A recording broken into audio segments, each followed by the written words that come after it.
Bom dia a todos. Em nome da Câmara de Comércio França Brasil e da Comissão Legal, agradeço a presença. A nossa Câmara, como muitos de vocês sabem, é a Câmara Bilateral mais antiga do Brasil. Além daquelas atividades tradicionais de uma Câmara de Comércio, como eventos, networking, ou até mesmo as nossas comissões temáticas, a nossa Câmara oferece várias atividades complementares, como locações de salas, serviços de matchmaking. Eu realmente recomendo àqueles que ainda não são associados à nossa Câmara, que entrem em contato, pode ser aqui pelo chat mesmo, com a Adriana Andrade, que está aqui presente, para obterem mais informações sobre a nossa Câmara. O nosso evento hoje não poderia ser mais atual, é relativo à nossa reforma tributária. Vou passar a palavra a Thaís Arza Monteiro, que vai apresentar um pouquinho mais o tema e os palestrantes. Bom dia, obrigada, Felipe, bom dia a todos. Agradeço novamente aqui a disponibilidade dos nossos palestrantes, a ajuda aqui do time da Câmara em poder, né, permitir aqui viabilizar esse evento hoje. Bom, como o Felipe mencionou, a gente optou por colocar logo aqui, ainda nos últimos dias do mês de agosto, né? Era nosso objetivo conseguir fazer ainda em agosto e conseguimos. Esse tema super relevante, que é a reforma tributária, aí, que a gente ouviu falar bastante nas últimas semanas, e que aí acho que está agora já em vias de ser aprovada e ser colocada aí em prática. E aí, para isso, nós trouxemos hoje aqui 4 experts no tema, né? Eu vou começar apresentando aqui a minha sócia Pamela, que é sócia da prática de tributário do Matos Filho. Ela é formada pelo Mackenzie, tem especialização em Direito Tributário pelo Mackenzie também. O foco dela, ela atua tanto no contencioso quanto no consultivo, né? E aí agradeço aí sua disponibilidade, Pamela, de poder estar aqui com a gente nessa manhã. Depois eu passo aqui para o nosso colega Malcir, que tem aí sempre nos prestigiado com os ensinamentos dele aqui nos eventos da Câmara. Ele é head do tributário do Siqueira Castro, é formado pela USP, tem pós-graduação pela PUC, é formado, tem um diploma superior pela Panteão Assas e é mestre em Teoria Geral do Direito pela faculdade da USP também. Depois eu vou apresentar aqui o Douglas, que também coordena aqui a nossa comissão legal, junto comigo e com o Felipe. Ele é sócio do Demarest, né? Ele é mestre em Direito Tributário pela PUC, especialista em tributação sobre o consumo há mais de 25 anos, e vai poder aí também, obrigada, Douglas, pela disponibilidade para poder participar aqui do nosso evento. E por último, eu apresento o Geraldo Mascarenhas, que é sócio do Xenu Oliveira Santiago. Ele é responsável pela área de Direito Tributário do escritório, formado pela UFMG, e é professor aí, em várias instituições de ensino, é membro do Conselho dos Contribuintes do Ministério da Fazenda, e é especialista em Direito Administrativo pela GV. Bom, novamente aqui agradeço a disponibilidade de todos, e principalmente aqui dos nossos convidados. Só um recado aqui, a gente tem o Q&A, vocês podem mandar as perguntas, que no final a gente vai respondê-las, né? E eu passo a palavra aqui para o Douglas, que vai coordenar aqui e moderar o evento hoje. Muito obrigada a todos. Bom dia a todos e todas. Obrigado, Felipe. Obrigado, Thaís. É um prazer estar falando aqui novamente na Câmara para falar sobre esse tema que é o tema do momento aqui no Brasil, né? A gente quase não falta tema, né? O ano 2023 já foi bastante animado e a coisa continua, não para nunca no Brasil, e reforma tributária é aquilo, né?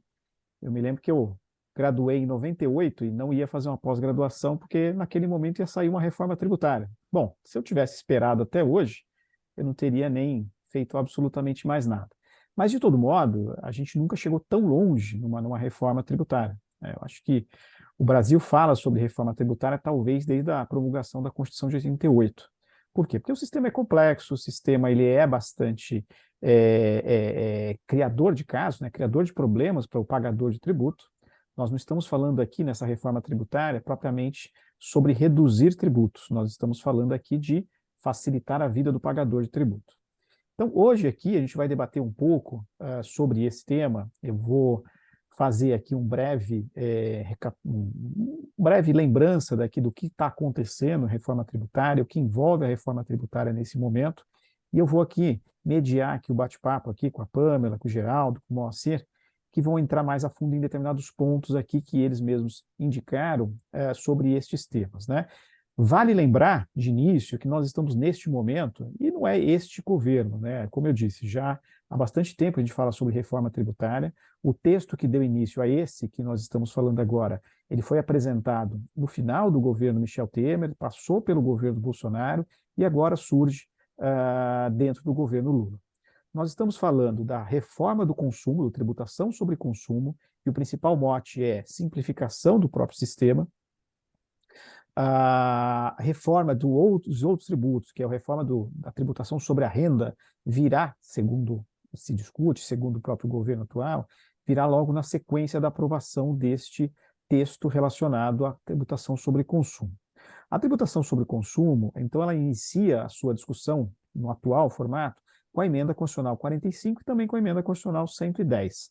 Cada uma delas, uma iniciou na Câmara, outra iniciou no Senado, e elas, em determinado momento, foram unificadas. Os seus textos foram adaptados. O economista Bernardo Api foi um dos principais percussores aqui, o principal expoente para falar sobre o tema, não por outro motivo, ele hoje faz parte do governo, do atual governo, falando sobre reforma tributária, e o texto ele foi sendo modificado e adaptado e tudo mais, até que chega na Câmara, né? E na Câmara ele foi votado em 2 turnos, e basicamente a gente pode lembrar, né, que é a ideia de unificação envolvendo a tributação do PIS e da COFINS, do ICMS, do ISS, do IPI, para passar para um IVA dual, o Imposto sobre Valor Agregado, e passou a ser dual. E por que dual? Porque se criou a ideia de ter uma CBS, Contribuição sobre Bens e Serviços Federal, e outra que é o IBS subnacional, que é o Imposto sobre Bens e Serviços. Bom, mas era mais fácil ter um só. Era mais fácil ter um só. Mas não deu. Por quê? Porque envolve uma série de interesses dentro de um governo que é dentro de uma federação, principalmente o receio de estados e municípios falando sobre perder poder, e poder significa arrecadação. Então, para não ter discussão, se passou a ter uma ideia de IVA dual, em que a União cobra a sua parcela e o Estado e municípios cobram a sua parcela. Basicamente, terão mesmos bases de cálculo, mesmos fatos geradores, a ideia, inclusive, de ter uma única lei complementar para tratar do assunto. Então, eles vão ser idênticos. A única questão é que estarão separados pelo agente arrecadador.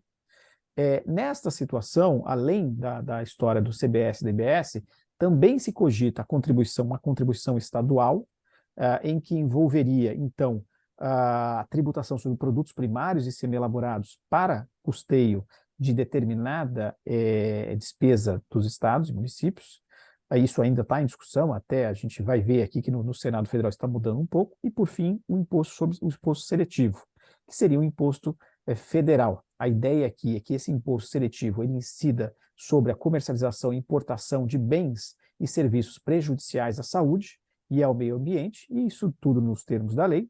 Claro que tudo isso é muito complexo, né, porque está deixando muita coisa para a lei complementar, e isso me causa um pouco, não só a mim, mas a todo mundo que acompanha a reforma tributária, isso causa bastante receio. Afinal de contas, teremos aqui uma situação em que muita coisa você está deixando para a lei complementar e não está se discutindo os textos das leis complementares. Alguns falam em 25 pontos, outros chegam a 45 pontos.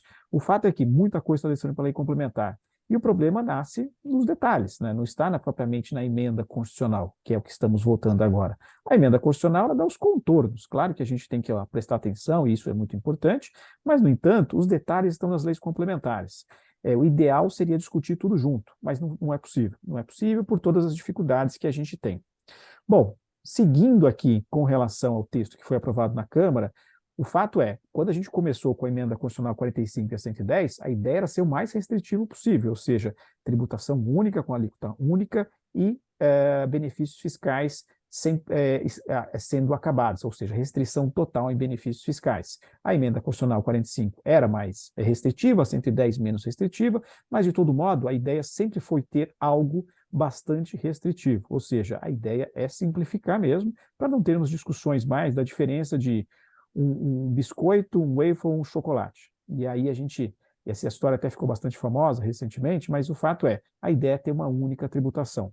E é isso que a gente tem acompanhado desde então com essa premissa. Mas, no entanto, o que está sendo verificado é que se caminhou bastante e exceções estão sendo criadas, e aí a gente vai ter algumas exceções, né, como principalmente no mercado agro, que a gente tem exceções prevendo regimes especiais com redução de alíquotas e também alguma situação bastante específica para determinados campos, como é o agronegócio, como é outros setores que foram indicados aqui na emenda constitucional.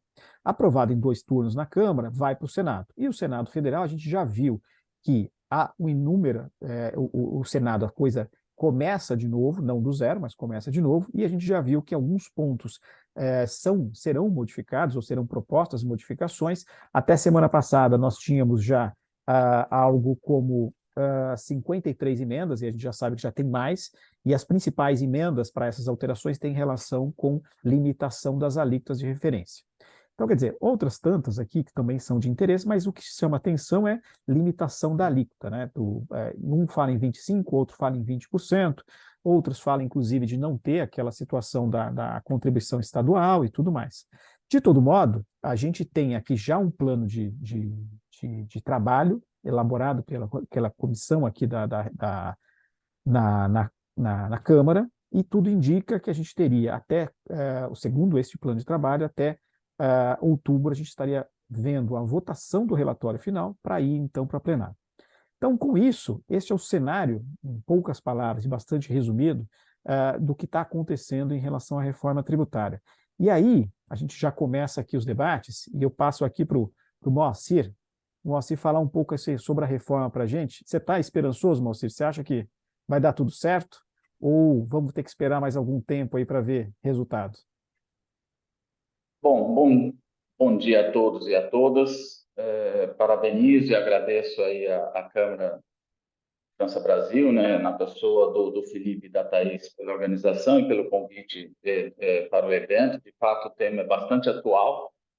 E respondendo à sua pergunta propriamente, Douglas, eu diria que é um misto de sensações, tá?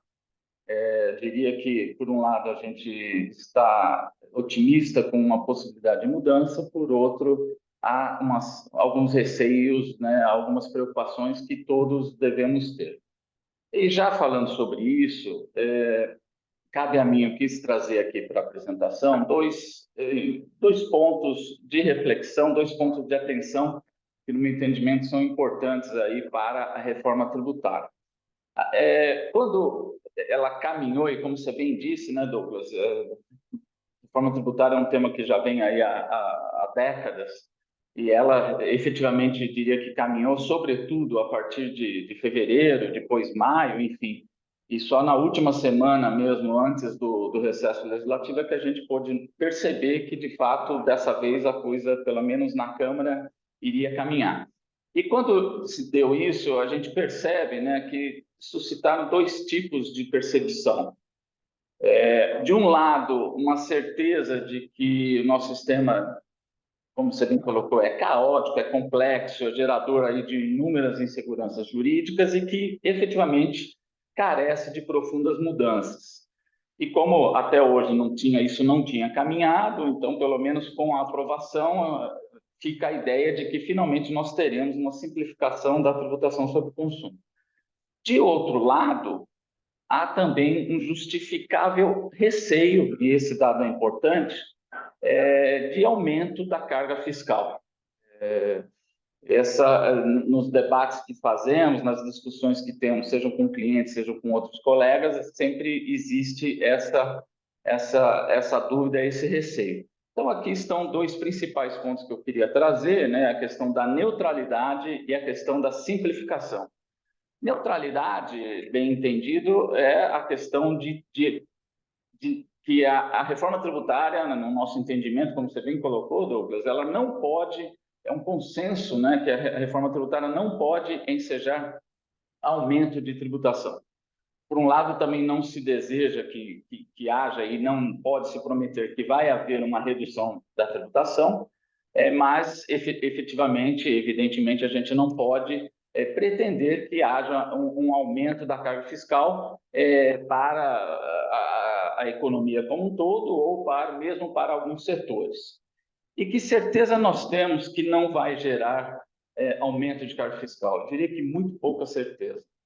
Primeiro porque a gente está falando de uma reforma muito profunda, né? Substituição de 5 tributos, PIS, COFINS, ISS, IPI, ICMS, por 2 outros, né? O IBS, o CBS e mais o imposto seletivo. Então, já por uma mudança tão grande, eu já diria que seria difícil apostar num regime de neutralidade, né? Sem aumento de carga. E, além disso, esse é um ponto importante que você colocou, e a gente também tem muito receio, é que a reforma tributária ela não trouxe, pelo menos no âmbito das discussões, já os projetos que seriam de uma lei complementar, por exemplo, e mesmo alguns parâmetros, algumas diretrizes, lógico, isso dependerá dos estados e municípios, mas pelo menos para a gente trabalhar por um plano mais concreto, né, dentro de uma situação mais objetiva de que alíquotas, por exemplo, nós teremos. Evidentemente, pelo nosso sistema federativo e pelo próprio sistema constitucional, a gente não poderia ter uma proposta de emenda à Constituição como temos hoje, com muito mais dispositivos do que se tem, porque, afinal de contas, não cabe, por exemplo, a Constituição Federal estabelecer alíquota, mas a gente gostaria que, no bojo das discussões e da apresentação da reforma tributária, a gente já tivesse como se fosse um kit com a própria já proposta de lei complementar e mesmo alguns parâmetros aí, enfim, de leis ordinárias, né? Pelo menos algumas diretrizes de leis ordinárias, e aí sim, onde a gente terá a alíquota, por exemplo. Então, isso por si só, a gente entende que não poderia ser de outra forma, né? Seja pelo sistema federativo, seja pelo sistema constitucional, mas, ao mesmo tempo, a gente gostaria que tivesse maior discussão e uma base mais concreta, mais sólida do que vem por aí, né? A gente só está no plano aqui de mudança do nosso sistema constitucional, que é onde está toda a competência tributária, seja do ponto de vista do que se pode tributar, seja do ponto de vista de quem tributa. Afinal, então, dito tudo isso, né, e sobretudo com base nas discussões que a gente tem participado, que a gente tem visto e tem lido, qual seria uma alíquota factível de IBS e CBS? Alíquota factível no sentido de que você terá que, ou os entes públicos terão que se recompor, né, da perda de receita pela extinção dos outros 5 tributos, mas, ao mesmo tempo, sabendo que a tributação hoje, para os mais variados setores da economia, são bastante diversas, né? Inicialmente, por exemplo, se falou numa alíquota de 25%. Isso foi, eu lembro de entrevistas do API, enfim, jogou ali uma ideia de 25%, só a título exemplificativo, trazendo aqui para o setor de prestação de serviços em geral. Hoje eles têm uma alíquota de ISS de 5%, e mais, se adotar o regime do lucro presumido, mais uma alíquota de 3% integral, né, total de 3,65% de PIS e COFINS. Estamos falando de 8,65%. Está se falando ali de uma alíquota 25%, enfim, uma alíquota de referência, não se sabe efetivamente qual vai ser a graduação dessa alíquota. É verdade que, diferentemente, por exemplo, do ISS, o IBS e o CBS, que onerarão os serviços também, será não cumulativo. Mas a regra da não cumulatividade prevista na proposta é uma regra bastante semelhante à do ICMS, ou seja, vai poder se abater créditos oriundos da incidência desses tributos na aquisição de produtos intermediários, matérias-primas, enfim, material de embalagem, enfim, de tudo aquilo que a empresa usa na sua produção, na sua atividade econômica, e aí, a menos que seja para uso e consumo pessoal, né, como existe hoje, inclusive, mas, então, quando se pensa sobretudo nas empresas prestadoras de serviços, são empresas que acabam empregando muita gente, e, portanto, tem na sua folha de pagamentos, por exemplo, um maior custo da sua atividade e que não vai gerar crédito. Lógico que também se pensa em questões em paralelo na questão de desoneração da folha, também se pensa, a exemplo do que você colocou, né, Douglas, a alteração, né, a mudança na legislação do imposto de renda. Na proposta se falou até, no início das discussões se falou até que essa proposta viria em até 180 dias após a aprovação dessa reforma tributária sobre o consumo, enfim. Então, nos causa um certo receio, a gente tem um certo temor de que a reforma tributária poderá, sim, efetivamente gerar um aumento de carga tributária para alguns setores, em especial na parte para as prestadoras de serviço.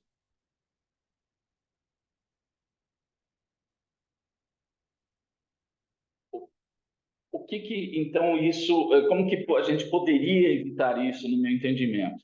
A reforma tributária traz, basicamente, uma alíquota de referência, que vai ser definida posteriormente, como já falamos, e uma alíquota intermediária, com redução, uma previsão inicial de redução de 60% da alíquota de referência, e também situações de alíquota zero.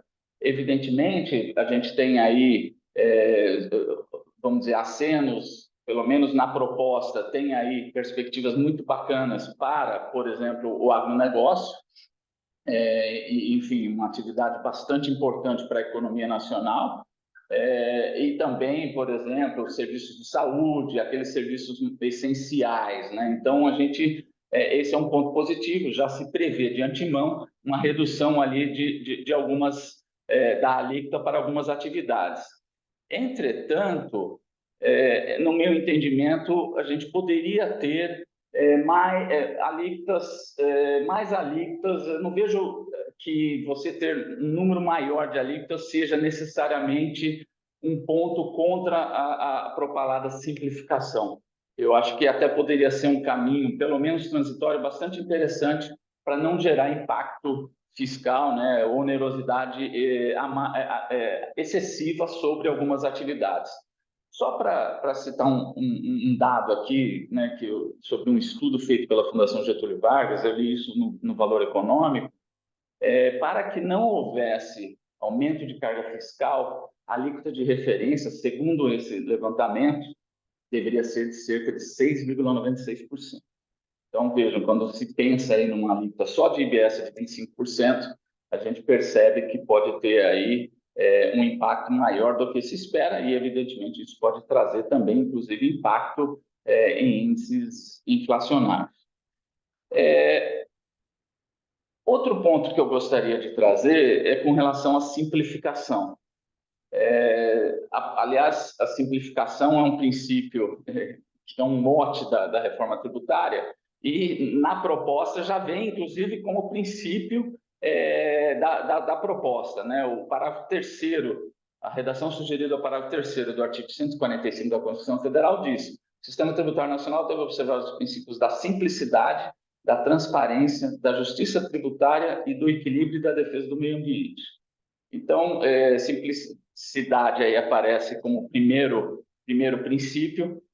Pessoalmente, eu não gosto muito desse termo, simplicidade, porque pode dar aso aí a outro tipo de interpretação. Na realidade, a gente está falando de simplificação.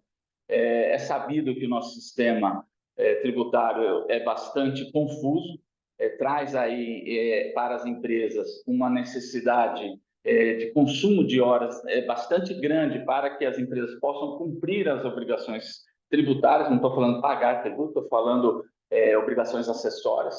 Levantamento feito por exemplo, pelo Banco Mundial, em parceria com a PwC, aponta aí o Brasil como um dos últimos colocados no ranking de tempo gasto pelas empresas para o cumprimento de obrigações acessórias. Então, a simplificação efetivamente deve ser algo a ser buscado sem qualquer tipo de restrição.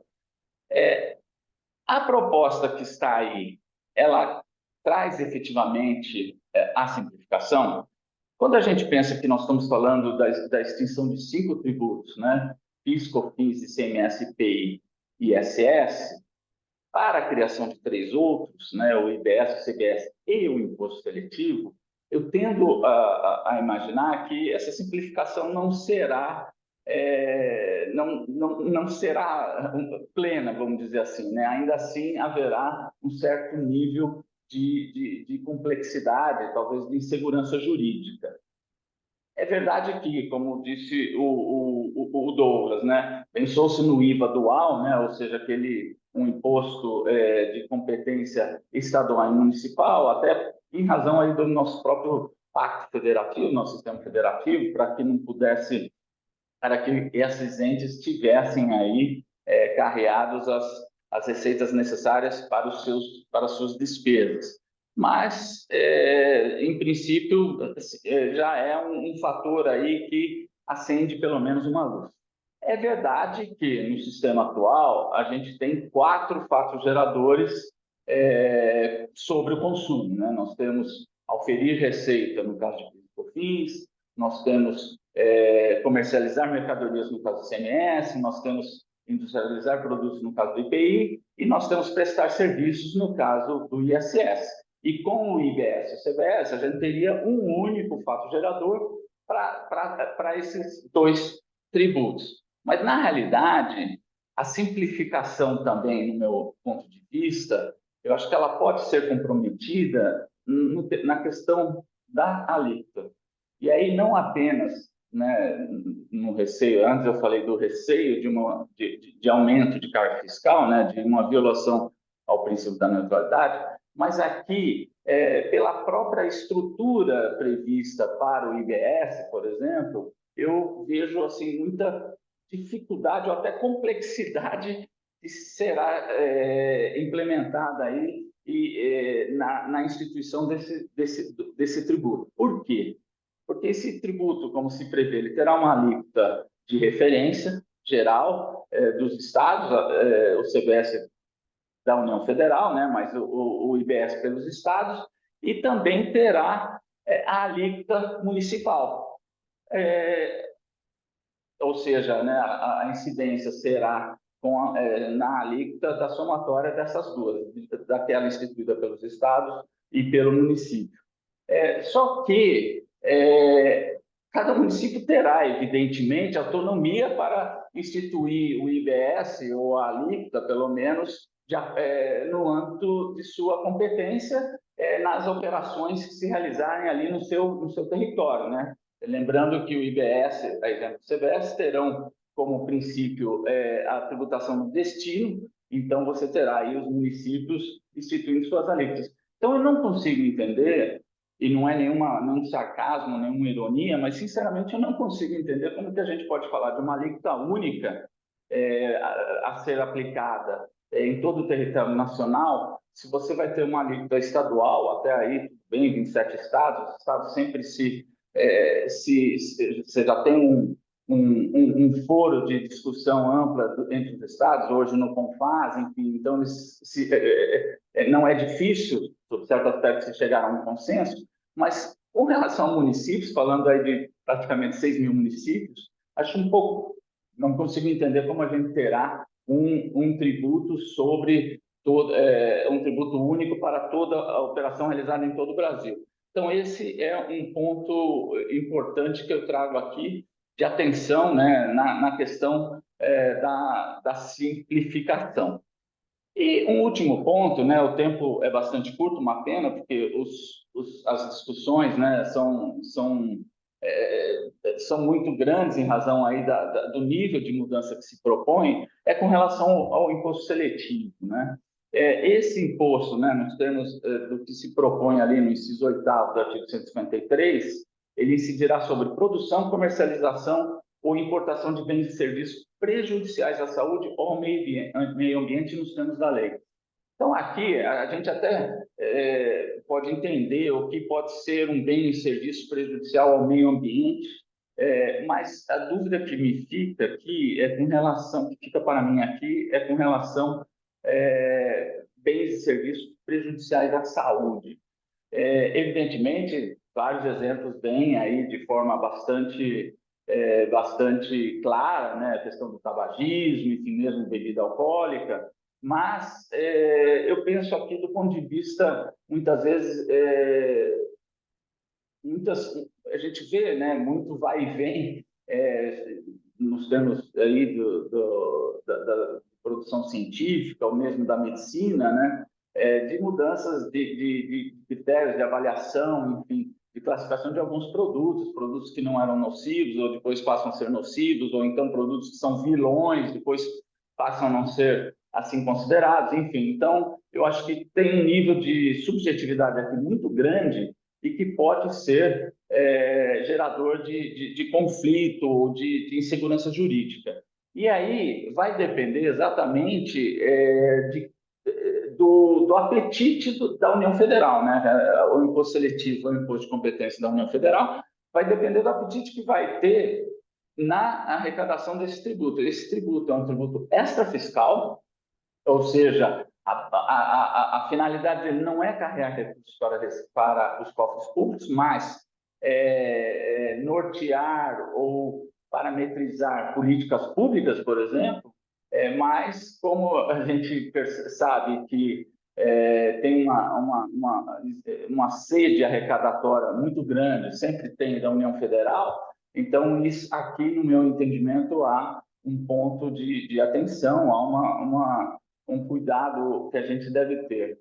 Eu acho que, basicamente, o tempo já está se esgotando, tenho mais 2 amigos para falar, basicamente era isso que eu queria colocar, e aí fico à disposição para discussões, para responder questões, o que mais for necessário. Muito obrigado. Obrigado, Moacir. Bom dia. Foi ótimo. Parabenizo pelas suas palavras. Até você entrou num ponto aqui que o Hugo Filardi até estava falando aqui, perguntando sobre isso, né? Gostaria de saber do Moacir se a reforma tributária realmente simplificará o nosso sistema. E pelas suas palavras, o início é isso, né? Ou seja, a premissa é essa, mas pelo que a gente está percebendo, e a depender do que sair da lei complementar, não necessariamente. Então, quer dizer, temos que dar tempo ao tempo, né? A gente tem uma pergunta aqui da Edilene também, mas aqui eu acho que eu vou deixar um pouquinho mais para frente, porque possivelmente a Pamela e o Geraldo vão falar sobre isso. Então, logo na sequência, a gente pode, se sobrar aqui uma dúvida qualquer, a gente acaba voltando aqui no ponto da Edilene. E aqui, sem mais delongas, eu já vou passar para a Pamela. Primeiro, bom dia, Pamela, obrigado por estar aqui com a gente. Por favor, a palavra é sua. Bom dia a todos, eu agradeço aqui pelo convite, também pela parceria aqui de todos os palestrantes que estão aqui comigo. Bom, eu queria trazer um pouco de reflexão aqui da reforma tributária, com relação até um pouco do que o Moacir falou da simplificação, mas em termos práticos do que pode ter de impacto no dia a dia aqui das empresas e do que a gente olha em termos de tributação, né? Então, une um pouco do que o Moacir falou em termos de carga tributária e também dessa questão da simplificação. Acho que o primeiro ponto que a gente tem aqui é a união dos tributos, né? Que em tese esse é o mote da simplificação, né? De dizer o seguinte: eu vou ter o IPI, o PIS/COFINS, né? Junto ali numa CBS, no imposto seletivo, e o ICMS e o ISS, a gente acaba lá colocando dentro do IBS, né, que vai ser esse, como a gente chama, né, do IVA dual. O primeiro grande ponto hoje a gente tem diversas atividades que não são tributadas, né, por ISS ou por ICMS, e às vezes só pelo PIS/COFINS. Então, locação é um desses pontos, né? Então, a gente tem algumas atividades que hoje não são tributadas e passarão a ser. Por quê? Porque a gente tem aqui, quando a gente fala de IBS e CBS, uma base ampla de tributação, né? Então, quando a gente fala base ampla, é tudo, né? Então, vai ser bem material ou imaterial. Então, a gente também está falando aqui de cessão de direitos, estamos falando de serviços. Então, o primeiro grande ponto temos sim atividades que hoje você não tinha essa tributação do ICMS e do ISS, por conta da base ampla e única, a gente vai passar a ter essa tributação, né? Esse acho que é o primeiro grande ponto que a gente tem aqui em termos de mudanças na união desses tributos. O outro ponto, e que eu acho que é muito relevante, né, quando a gente fala de atividades, o que é tributado e não tributado, é o impacto dessa reforma tributária com relação aos litígios que a gente tem no país, principalmente de ISS e ICMS, né? Porque historicamente a gente tem esses conflitos de competência e indicação, né? Então a gente tem diversos exemplos que ficaram anos e anos nos tribunais, né? Então, a gente pega lá franquia, né? É uma atividade, como é que vai ser? ISS, não vai ser? Próprio licenciamento de software, né? Serviço de composição gráfica, cessão de marca, né? Que a gente está falando de cessão de um direito. Mais recentemente, veiculação de publicidade online, né? Que também ficamos aí numa disputa grande entre Estado e município por essa arrecadação. Então, hoje, a gente tem aqui um cenário de litígio enorme. Se a gente for ver, a gente tem praticamente em todos os tribunais do país milhares, né, de litígios envolvendo só a questão da competência. E quando a gente fala competência, é ISS versus ICMS, mas a gente também está falando da base de cálculo desses tributos, né? Então, das famosas atividades mistas, né, em que eu tenho tanto uma prestação de um serviço quanto um fornecimento de uma mercadoria. Em tese, com a reforma, o que está se propondo é, bom, eu não vou ter mais essa discussão, porque vai ser tudo IBS, né? E aí, tudo IBS, porque tudo vai ser tributado. Pensa aí numa atividade tributada, né? É serviço, é direito, é bem, tanto faz, porque para o IBS tudo vai ser tributado. Então, a gente até tem um estudo recente aqui de julho, que o INSPER fez, né? E até chamou a atenção que, na visão deles, por esse estudo, teria uma redução mais ou menos de 50% do volume de contencioso que a gente tem referente ao ICMS. Eu diria que a outra parcela deve ser crédito, né? Crédito e obrigação tributária. Assim, quando eu faço a conta, eu ainda acho que a obrigação tributária é maior no ICMS do que falta de recolhimento ou até crédito, mas enfim, por esse estudo eles fazem uma reflexão de que só nessas discussões de competência e do que deveriam não incidir, poderia ter a reforma tributária um reflexo de redução de 50% desses litígios que a gente tem hoje, tá? Então, esse seria, digamos assim, a simplificação que a gente poderia ter, porque como tudo é tributado e tudo vai estar dentro do IBS ou da CBS, a gente não estaria aqui falando de conflitos. E aí a pergunta que se faz é, bom, então essa reforma vai realmente reduzir o conflito de competência, acabar com o contencioso tributário? Não. Igual o Moacir falou, a gente tem a expectativa de simplificação, assim como a gente tem a expectativa de que não vamos ter mais nenhum conflito, né?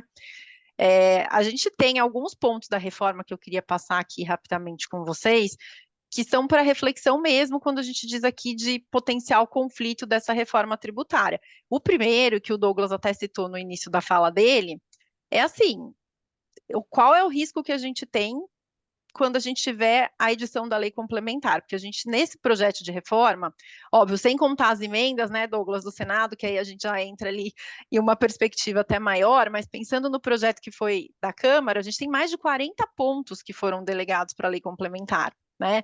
Então, é um volume significativo que depois essa lei complementar que vai ser editada, ou leis complementares, né, porque a gente também está ouvindo que poderia ser mais de uma para o fundo, uma para o IBS, uma para a CBS, se for assim, aí a gente está num cenário mais complicado. Mas a gente tem aí uma reflexão que a gente tem mais de 40 pontos, né, envolvendo a regulamentação por essa lei complementar e que, de certa forma, pode trazer ali um conflito com relação ao que tem nessa regulamentação, né? Um outro risco é, por exemplo, a criação desses sistemas conflitantes. O Moacir colocou um pouco isso, né? Eu tenho aqui a possibilidade de tanto o Estado quanto o município colocar qual que seria a sua alíquota. Mas, de certa forma, a gente ainda não tem uma total simplificação, né? Porque como a gente está em mais de 6 mil municípios, a gente tem diversos estados do Distrito Federal, então, querendo ou não, é um pouco daquela discussão que a gente tem, às vezes, do diferencial de alíquota, né? O que eu tenho que pagar por outro estado, nesse município é assim, no outro é de outra forma. Então, a gente vê um pouco dessa simplificação quando a gente olha na união dos tributos, mas tem um nível de complexidade aqui que a gente ainda precisa avaliar. Óbvio que o IBS aqui a gente está falando de uma arrecadação que vai ser centralizada, então, em tese, o contribuinte vai ter um nível de simplificação, mas a gente ainda tem aí o risco de como isso vai ser feito, né? Porque a gente tem a lei complementar, e eu vou dar mais um passo, né? Uma vez tendo a lei complementar, a gente já tem ainda a lei do município e a lei do estado, né? E como a gente tem aqui órgãos administrativos, né, que são e executivos que são extremamente criativos, a gente pode ter sim um nível de complexidade com relação à regulamentação disso, né? Tanto na criação de como vai ser a responsabilidade tributária, até perguntaram aqui no chat, né, do ICMS-ST. Bom, o ICMS vai ser extinto, até lá a gente ainda vai ter o ST.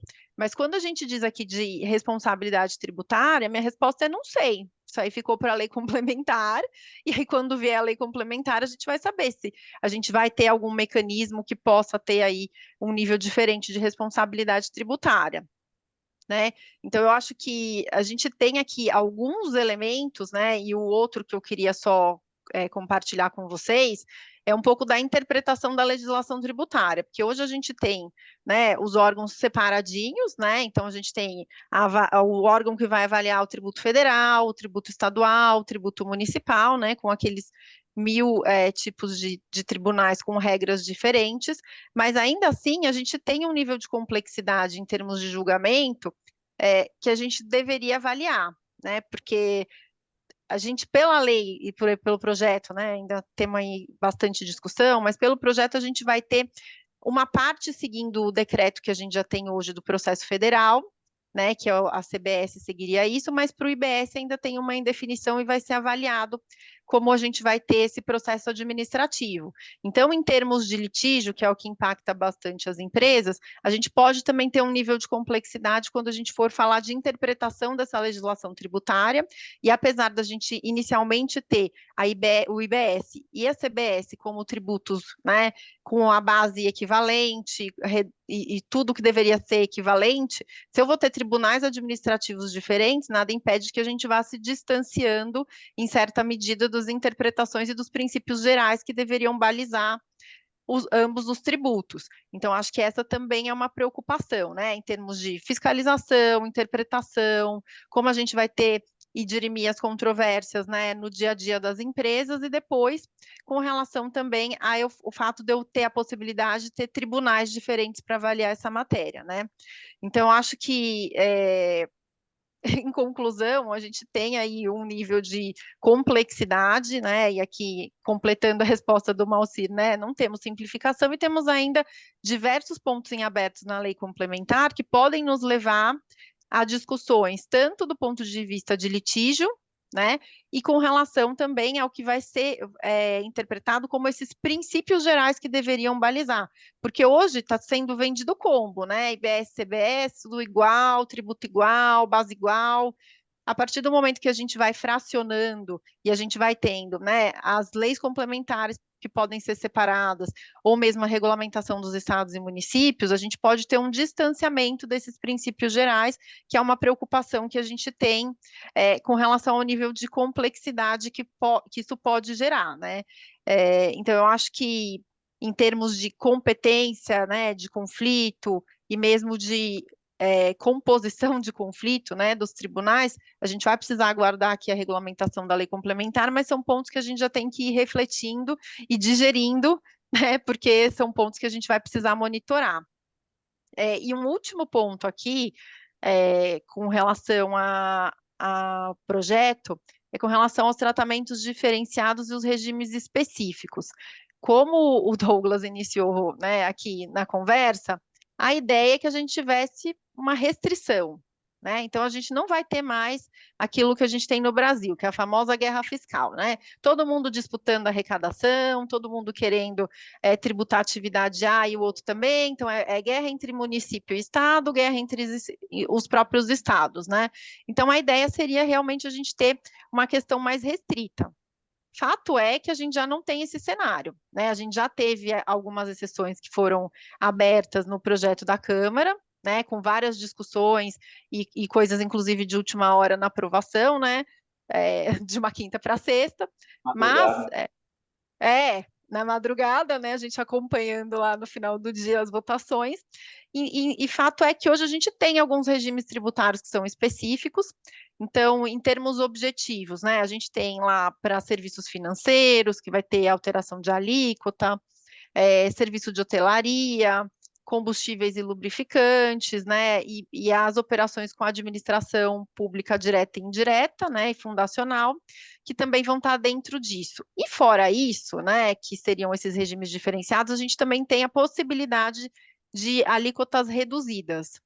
Mas a lei complementar, aqui a gente tem a delegação para a lei complementar, mas o projeto de lei, ele diz o quê? Poderá ser reduzida. Então, também não é que é deverá, né? A gente tem ali um nível de discricionariedade também do executivo em termos do que vai poder ou não vai poder ter essa alíquota reduzida. A gente tem, só para a gente exemplificar aqui, serviço de educação, serviço de saúde, o agro, que foi muito bem colocado aqui também, a questão das atividades artísticas, culturais, né?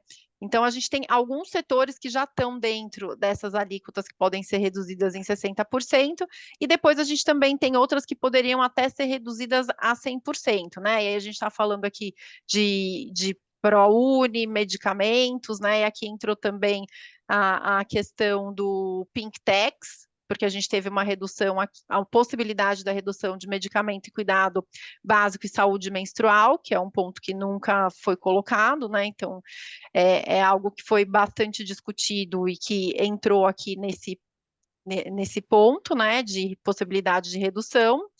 E o último é a Zona Franca de Manaus e o Simples, né? O Simples, que não tem nada de simples, vai ser mantido.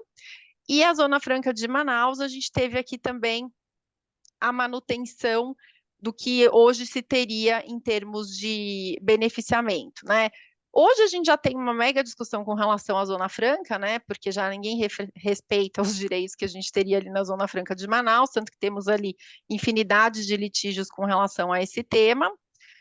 Mas o projeto indica que a gente teria o mesmo patamar constitucional de garantia. Qual que é a incerteza? Como isso foi delegado para a lei complementar, a gente também não sabe os termos em que isso vai acontecer.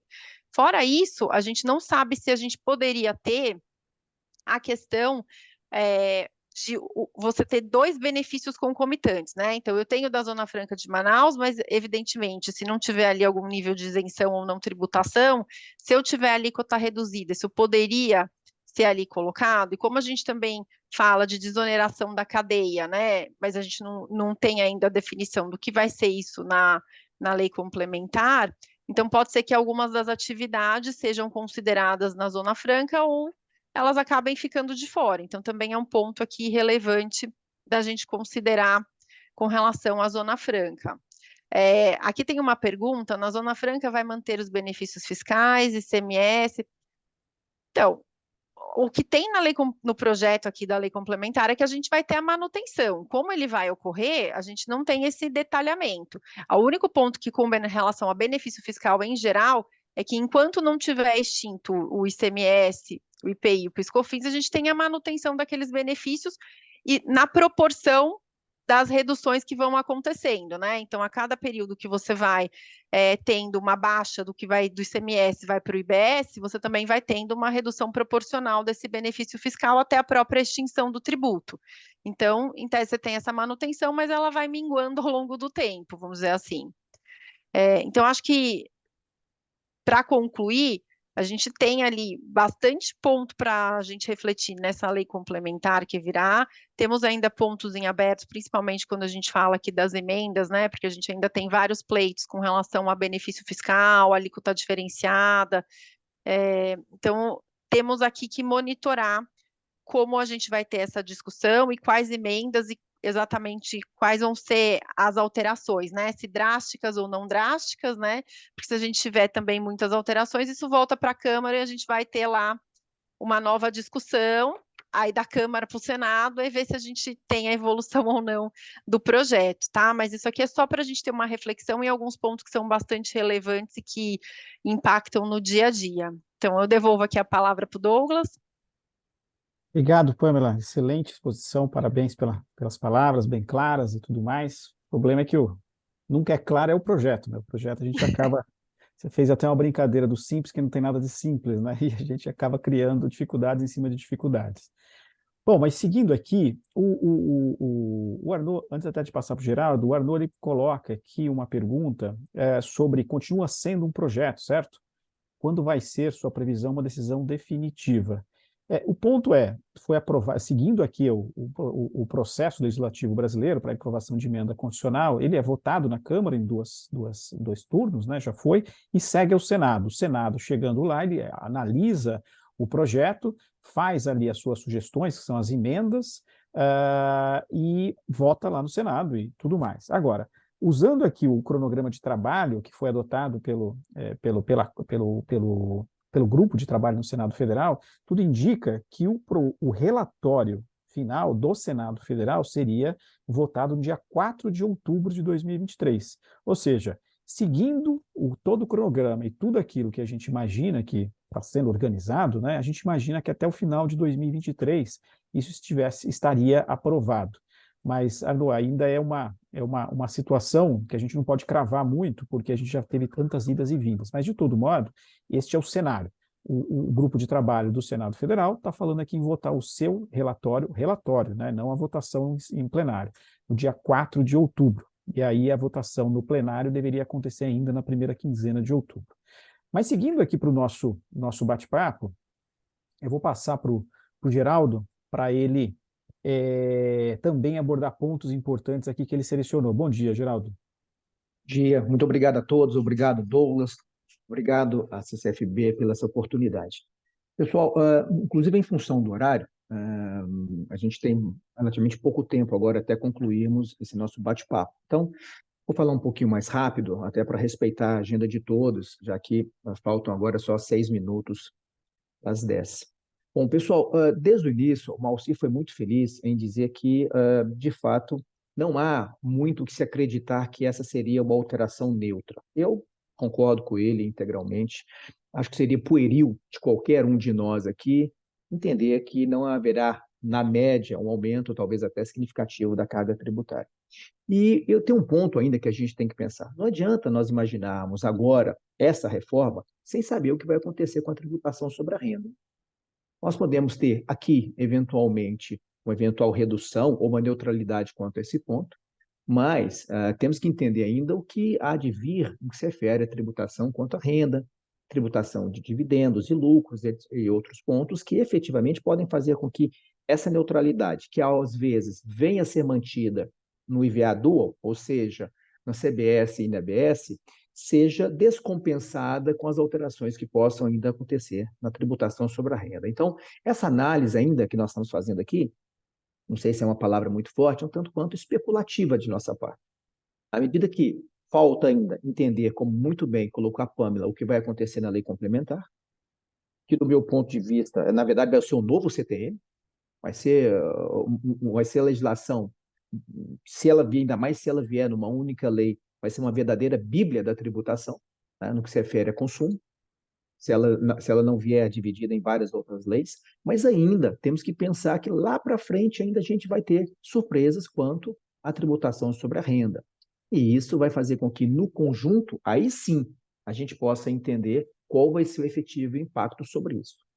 Não tem dúvida, de qualquer forma, que alguns setores já saem bastante prejudicados, por exemplo, a exemplo da tributação sobre serviço. Não, eu tenho alguma convicção de que isso já é uma consequência muito clara do sistema que está sendo desenhado com IVA por enquanto. Mas tem outro lado que eu gostaria só de ponderar também, quanto à simplicidade. Eu não sou não acredito muito em mudanças da água para o vinho. Eu acho que essas mudanças, elas são feitas com o tempo, elas são ajustadas, elas são alteradas. E eu de fato, comemoro bastante essa reforma tributária, pelo menos como está, no que se refere à simplificação. Não estou falando da neutralidade, mas a simplificação. Na medida em que nós estamos incluindo 5 tributos complexos, principalmente o ICMS, PIS e COFINS idem, dando ensejo a 2 outros tributos que, obviamente, não é um, como se gostaria, mas, por outro lado, é o que mais se encaixa no nosso pacto federativo, e dando ensejo a uma série de previsões que, acredito eu, no frigir dos ovos, vai ser melhor do que é hoje.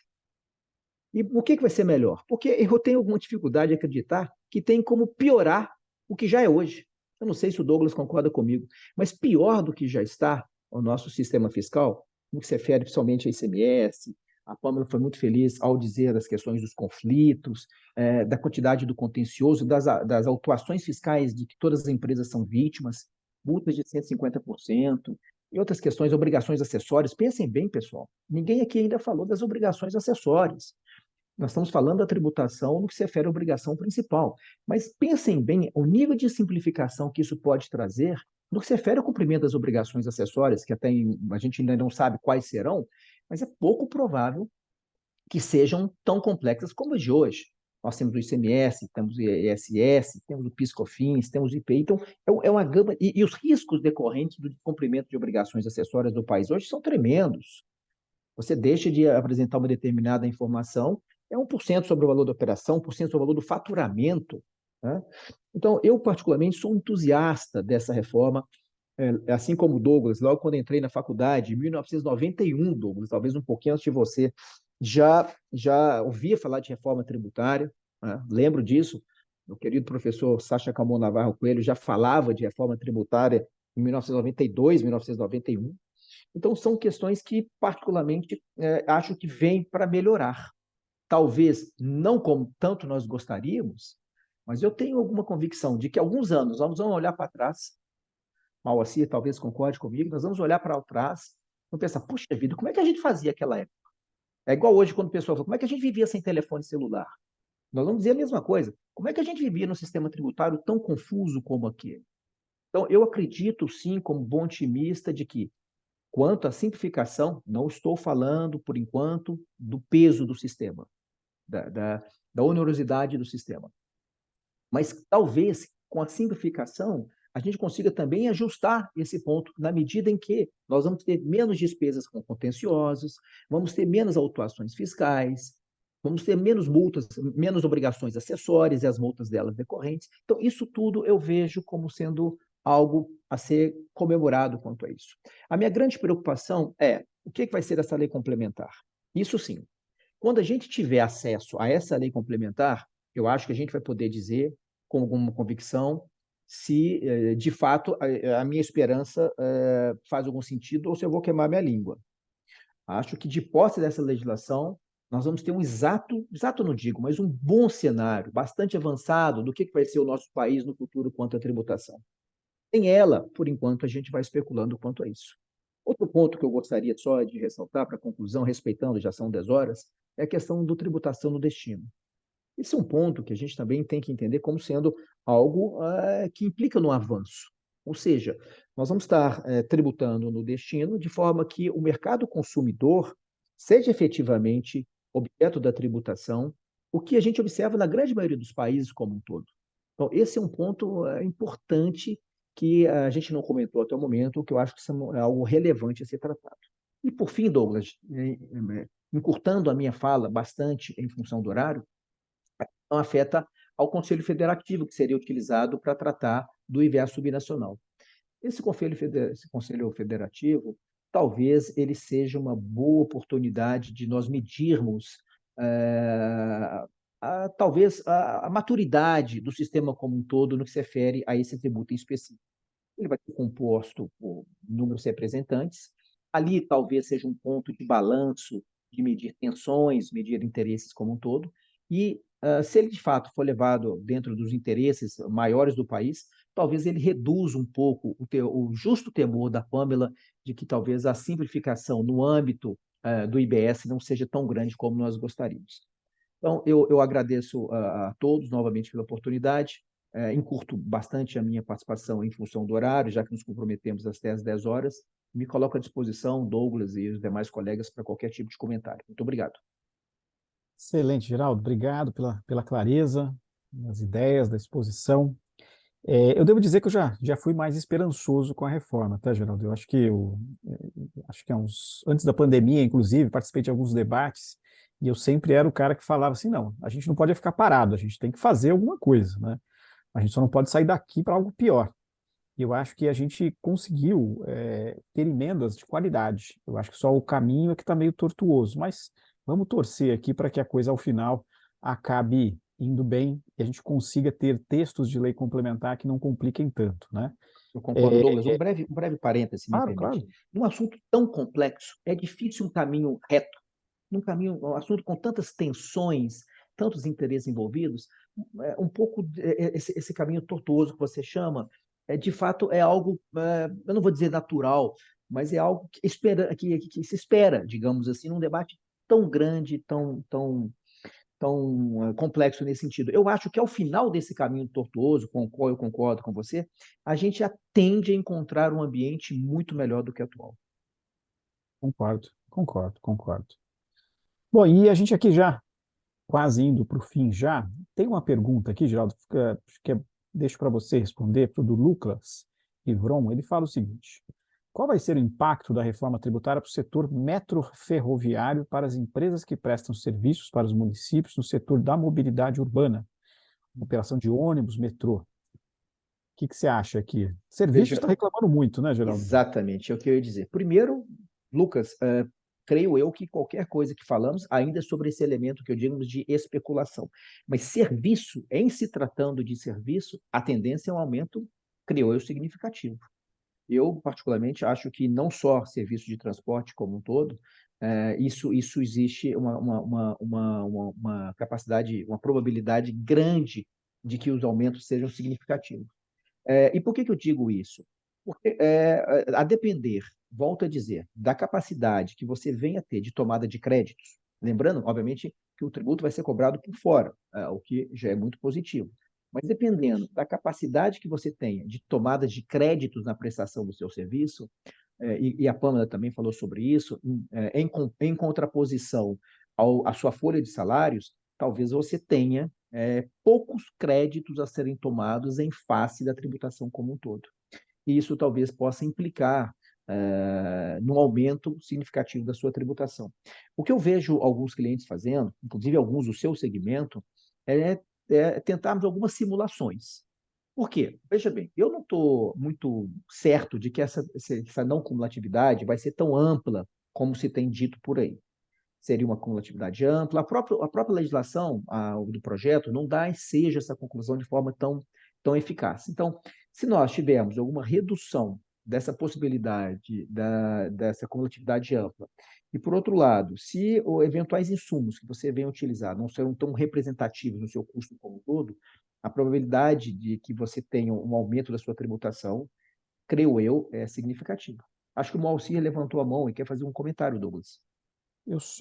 Antes eu ia passar para o Moacir e para a Pâmela também, para considerações finais, e aí já faço isso, mas antes até de passar eles, tem uma pergunta aqui, uma pergunta não, um comentário aqui de uma pessoa que não se identificou, falando se a gente teria 2, 3 slides com um resumo sobre o debate da situação de antes, depois e tudo mais. E aqui eu esclareço que a gente não preparou material especificamente para esse assunto aqui. Mas qualquer um de vocês que quiser acessar os sites dos nossos respectivos escritórios aqui, nós temos materiais, né, nos respectivos escritórios. Eu acho que são bons materiais em todos os escritórios que estão representados aqui pelo Geraldo, pelo Moacir, pela Pâmela, pelo meu também. Lá tem materiais direto no site, fiquem à vontade para consultar. Tá bom? Mas para esse evento aqui especificamente a gente acabou não preparando, exatamente pela própria informalidade do bate-papo aqui. E aí eu já encaminho aqui para o Moacir comentar o que ele já estava disposto a comentar e já caminhando aqui para palavras finais e na sequência eu passo para a Pâmela aqui.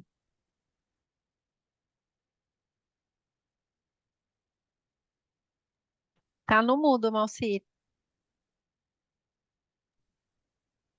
Bom, com relação apenas a essa questão feita, né, especificamente a respeito do transporte coletivo, já existe previsão, pelo menos na proposta, de redução da alíquota de referência para esse tipo de serviço. Além disso, o colega, pelo que eu entendi, é bastante envolvido na questão de mobilidade.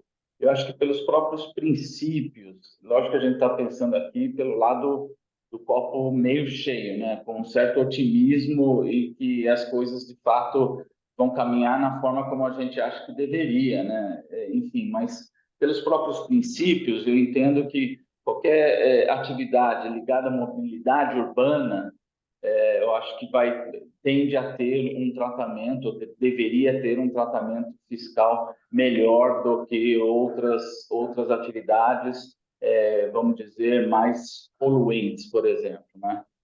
Então, só essa observação com relação à questão específica do colega. Com relação já às considerações finais, acho que, assim, só nos mostrou, né, tudo que foi falado aqui só nos mostrou como ainda tudo é muito incerto e como há muita coisa a falar, né? Parabenizo aí a apresentação de todos, né, do Geraldo, da Pâmela, do Douglas, enfim, cada qual trouxe aí pontos bastante importantes desse tema. E a gente, como também foi colocado pelo Geraldo, né, talvez a gente poderia ter uma melhor tranquilidade na discussão, sobretudo do ponto de vista da neutralidade, se a gente já tivesse também no bojo dessas discussões, pelo menos uma previsão do que virá a respeito do imposto de renda. E apenas um ponto que chegou aqui agora, uma notícia, que ontem o senador, o presidente do Senado, né, o Pacheco, num encontro que teve da LIDE, no almoço, ele tocou num ponto que é o que a gente também disse aqui, né, a questão de que a gente não pode deixar um cheque em branco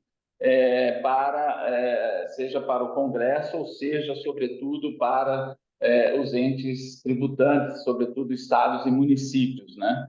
E aí ele já defende, por exemplo, a definição de uma alíquota máxima para o IBS. Então, percebam que as preocupações que a gente tem, que na realidade são ecos do que a gente ouve de clientes ou mesmo de colegas aí que atuam na área, não é à toa, de fato, é uma preocupação, um receio bastante pertinente, bastante racional. Acho que seriam esses os comentários que eu gostaria de fazer.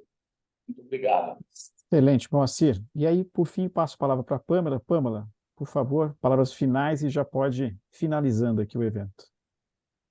Não, eu gostaria de agradecer aqui o debate com todos. Acho que a gente tentou pincelar alguns dos temas, não conseguimos aqui exaurir, porque tem discussão para a vida, né? Não vai faltar trabalho para as empresas nem para a gente, né, com essa reforma. E eu queria aqui deixar um convite para todos, né, de reflexão mesmo com relação a esses temas, para continuarem acompanhando, porque de fato a gente ainda tem uma indefinição e podemos ter muita novidade no Senado, né? Então fiquem atentos, porque tem muita coisa ainda por vir. E aí eu queria então agradecer a todos e acho que já, né, um bom dia para todos aqui. Excelente, gente. Bom dia, um grande abraço, obrigado pela presença e esperamos vocês nas próximas. Obrigado, Moacir, Geraldo, Pâmela, um grande abraço. Muito Um obrigado. Fiquem abraço, bem. gente. Tchau, tchau. Até logo. Tchau, tchau.